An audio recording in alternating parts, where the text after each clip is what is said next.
Hamza, the uncle of the Prophet ﷺ. The story of Hamza's conversion is one of the most strange stories of conversions ever. And it is narrated that Hamza was a well-known archer, he was a well-known hunter. He would go on long expeditions. So during one of these trips, it so happened that the Prophet ﷺ was in Mecca, and Abu Jahl met him close to the mountain of Safa. And Abu Jahl was in a foul mood that day for some reason. And he cursed him like he had never cursed him before. Verbally, he didn't touch him, he just kept on cursing him and his ancestors. And the Prophet ﷺ remained silent, not saying one word back, until Abu Jahl basically got tired and went on his way. And the women of the Banu Hashim got extremely insulted, because they don't care Muslim or non-Muslim. This is, you're insulting our tribe. So when Hamza returned, some of the women began to basically taunt him. What type of leader are you of the Banu Hashim when your own nephew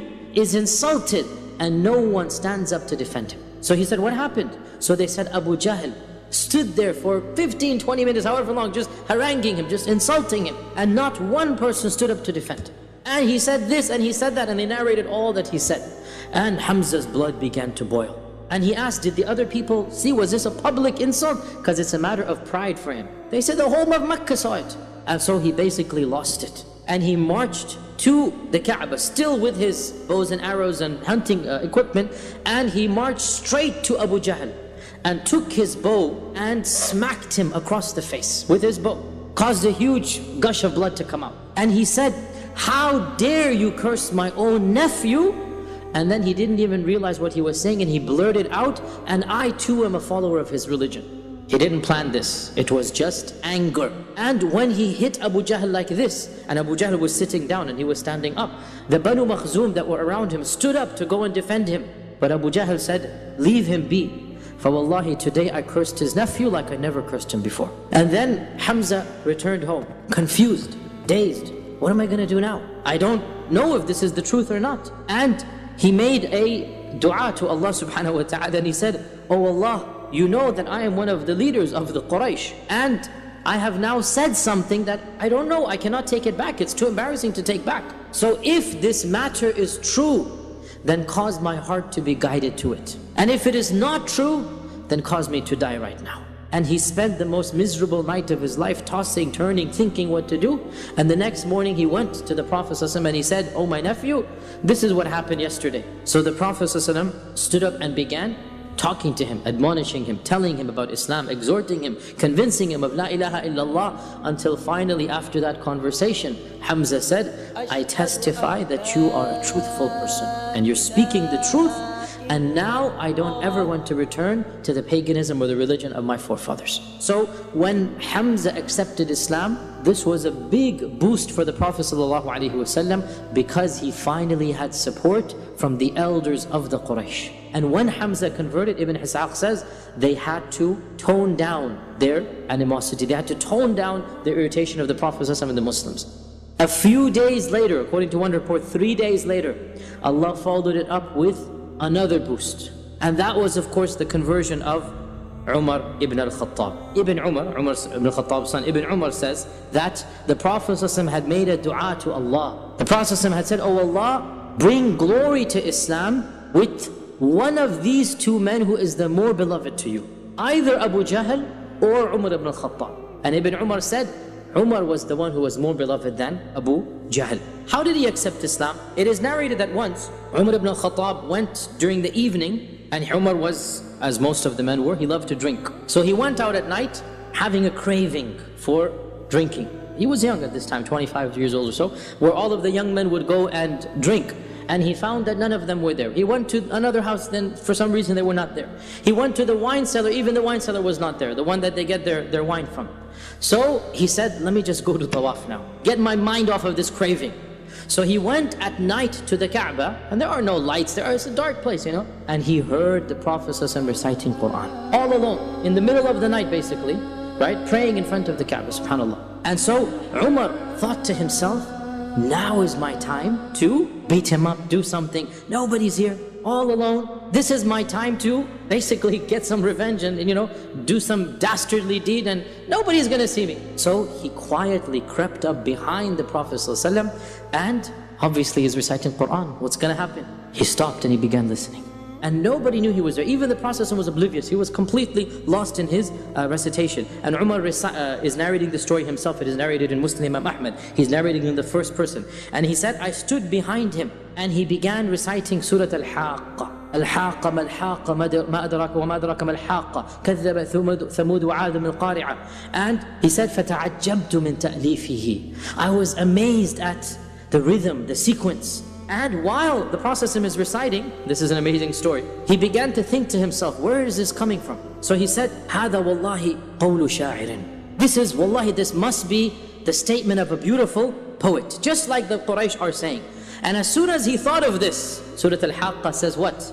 وَمَا هُوَ بِقَوْلِ شَاعِرٍ قَلِيلًا مَا تُؤْمِنُونَ. So then Umar says, okay, it must be a kahin. It must be a sorcerer. What is the next verse? وَلَا بِقَوْلِ كَاهِنٍ قَلِيلًا مَا تَذَكَّرُونَ. Right? So Umar says, where is this from then? What's the next verse? تَنزِيلٌ مِّن رَبِّ الْعَالَمِينَ. What if he's inventing it? وَلَوْ تَقَوَّلَ عَلَيْنَا بَعْضَ الْأَقَاوِيلِ لَأَخَذْنَاهُ بِالْيَمِينِ ثُمَّ لَقَطَعْنَا مِنْهُ الْوَتِينَ. Basically, it's a conversation that Allah is having with Umar ibn al-Khattab through the Prophet ﷺ, and the Prophet doesn't even know about it. Because he's just reciting the Quran and Umar is just thinking thoughts to himself, right?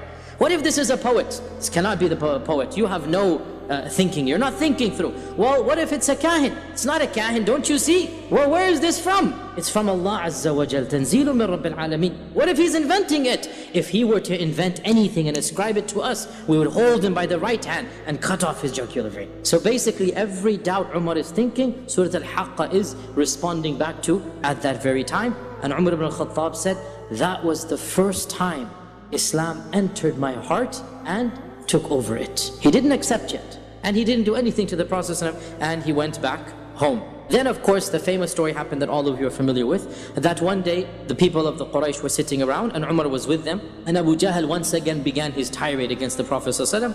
And Abu Jahl said, this man has done more to insult our fathers and gods than anybody else. He has cursed our religion. He has said that anybody who worships idols will be punished and going to hell. This means our forefathers. He is making fun of our forefathers. Who will finally rid us of this man? Abu Jahl says, by Allah, anybody who succeeds in doing it, I promise him 100 camels, red and black, the choicest colors. And I'll also add 100 uqiyya, pouches of silver. So Umar now got greedy. And so he went back home, he took his sword out, and he walked with an unsheathed sword, as you all know the story. And here, the riwayat of Ibn Ishaq and others say that a number of things stopped him along the way. And he heard voices with poetry, with eloquent Arabic, telling him that, what are you doing? This is just a man saying La ilaha illallah. So basically there seems to be some supernatural events happening, and he kept on ignoring and just not thinking about it. Until finally he passed by Nu'aym ibn Abdullah al-Nahham. And Nu'aym ibn Abdullah had just accepted Islam, but he had not told anybody about it. And he saw Umar with this anger, with walking with the sword up and down the streets of Mecca.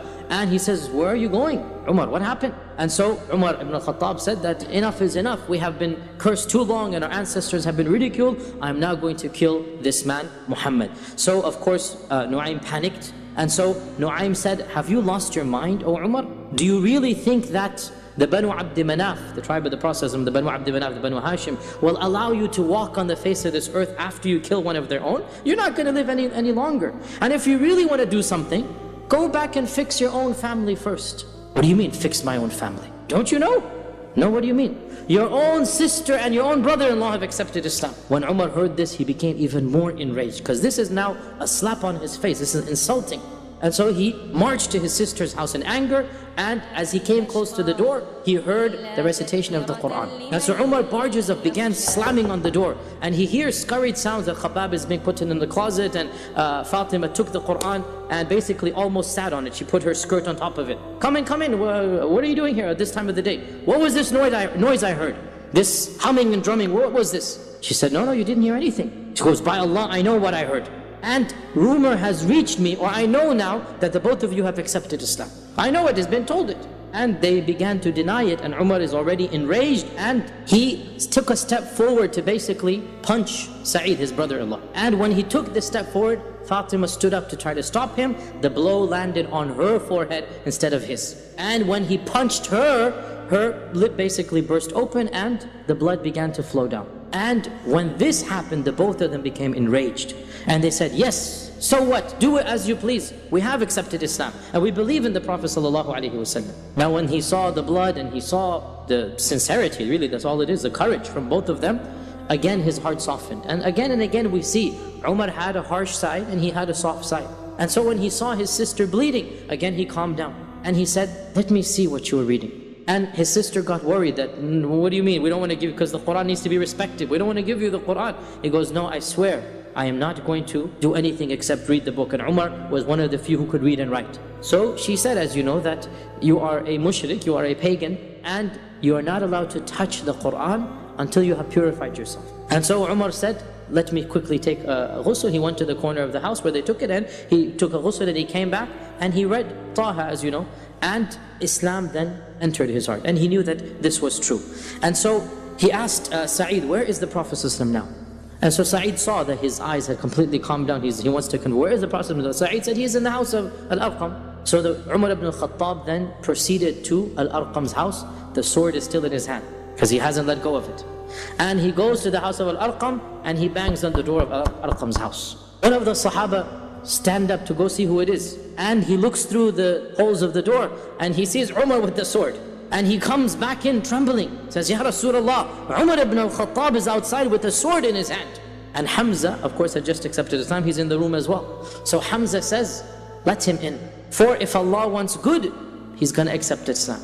And if Allah wants other than this, then the very sword that he's holding will be the end of him. And so some of the Sahaba went to the door, they opened it up, they escorted Umar, they held onto his arms, two people holding onto his arms, right? He's a big guy, and they escorted him to the Prophet ﷺ, and he sat down in front of the Prophet ﷺ. Ibn Ishaq says, the Prophet ﷺ held onto his collar and dragged him closer to himself and said, Ya ibn al-Khattab, what are you doing here? Why did you come here? The Prophet has no fear. And he says to him, for by Allah, if you continue in this path, Allah will destroy you with a punishment. And this was when Umar said, Ya Rasulullah, I came to accept Islam, believe in Allah and believe in you and testify in the truth. Here the Prophet himself said, Allahu Akbar, so loud that everybody in Al-Arqam's house knew that Umar had accepted Islam. And this was when, after the conversion of Umar, they for the first time publicly went to the Kaaba and they prayed publicly for the first time, and they said that the riwayah says they were around 40 people. And the conversion of Umar, along with the conversion of Hamza, it most likely occurred in the month of Dhul Hijjah of the 6th year of the Da'wah. With these two conversions, the Quraysh really felt threatened.